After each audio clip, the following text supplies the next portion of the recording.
वैकुंठनाथ में कोई आनंद नहीं आया, हमें तो तू ही चाहिए। क्यों? बोले तेरे साथ तो हम कितनी मस्ती करते हैं, कितना खेल खेलते हैं, हमें तो वैकुंठवासी भगवान नहीं, हमको तो ब्रजवासी कन्हैया चाहिए। इसलिए भगवान ऐसी मधुरी मधुरी लीला करके अपने भक्तों को प्रसन्न करते हैं। यहां से भगवान की सबसे बढ़िया लीला प्रारंभ होती है, वह लीला है रास। रास पंच अध्याय का अब यहां से वर्णन होता है। भगवान ने मोर पंख क्यों धारण किया है? क्योंकि मोर पंख जो है प्रिया और प्रीतम के मिलने में एक माध्यम बना है। और मोर पंख इसलिए भगवान ने धारण किया है कि मोर कभी संभोग नहीं करता। प्रेम के अश्रुओं को पान करके मोर बच्चा पैदा करता है, यानी उनका जो बच्चा है, मोर जब बच्चा पैदा करता है तो काम वासना से नहीं होता है। इसीलिए भगवान कहते हैं कि जहां आया काम वहां से गए भगवान। तो इसीलिए भगवान मोर पंख को धारण करते हैं। इसीलिए भगवान मोर पंख को धारण करते हैं। एक बार राधा रानी गगरी लेकर यमुना के किनारे जब जल भरने जाती हैं, तब भगवान राधा रानी की याद में बंसी बजाते हैं। बंसी की तान सुनकर मोर राधा रानी के पास जाता है और नाचने लगता है। मोर को नाचते हुए देखकर राधा रानी उसके पीछे पीछे चलने लगती हैं। चलती चलती चलती चलती राधा रानी कहाँ पहुंचती हैं? बोले चलती चलती राधा रानी जहां श्याम सुंदर अपनी बंसी का नाद कर रहे हैं, जहां बंसी मधुरी मधुरी बजा रहे हैं, वहां पर पहुंचती हैं। बोले भगवान बंसी बजा रहे थे तो क्या हुआ? जब देखी वृषभानुजा हिय बीच उठी हुक, बंसी रह गई हाथ में और फिर नहीं लगी है फूक। जहां राधा रानी को भगवान ने देखा, बंसी बज रही थी, राधा रानी को देखती बंसी हाथ में रह गई और फिर फूक नहीं लगी। एक संत तो कहते हैं कि राधा रानी कैसी हैं?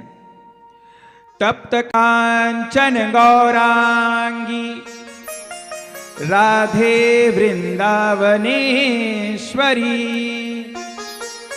वृषभानुसुते देवी प्रणमामि हरि प्रिये। चंपा होती है चंपा, तो ये चंपा का रस जो है भौरा नहीं लेता। बोले क्यों? बोले इसलिए नहीं लेता है चंपा का रस भौरा, क्योंकि कहता है कि चंपा तो में 3 गुण। क्या कहता है भौरा? चंपा तो में 3 गुण, रूप रंग और वास, अवगुण तो में कौन है जो भ्रमर न आवे पास। किसी ने कहा अरे चंपा, तुझ में तो रंग भी है, रूप भी है और सुंदर सुवास भी है, तो ये कौन सा अवगुण है जो भौरा तेरे पास नहीं आता है? कि चंपा तो में 3 गुण, रूप रंग और वास, अवगुण तो में कौन जो है भ्रमर न आवे पास। तो एक भक्त ने अपना भाव यहां प्रकट किया। बोले क्या? चंपा के पास भौरा क्यों नहीं जाता है? सुनिए। चंपक वर्णी राधिका और भ्रमर कृष्ण का दास, चंपक वर्णी राधिका और भ्रमर कृष्ण का दास, निज को जननी जान के, अरे निज को जननी जान के भ्रमर ना जाए पास। बोले क्यों? बोले तप्त कांचन गौरांगी राधे वृंदावनेश्वरी, वृषभानु सुते देवी प्रणमामि हरिप्रिये। कैसी है राधा रानी? बोले कप्त कांचन गौरांगी। सोना कैसा है, सोने का कलर कैसा है, वैसी है हमारी राधा रानी। बोले चंपक वर्णी राधिका, राधा रानी के रंग का वर्णन किया कि चंपक वर्णी राधिका और भ्रमर कृष्ण का दास। ये भंवरा क्या है, बोले कृष्ण का दास है। निज को जननी जान के, अब दास भगवान का दास है तो राधा रानी को तो अपनी माँ ही समझेगा।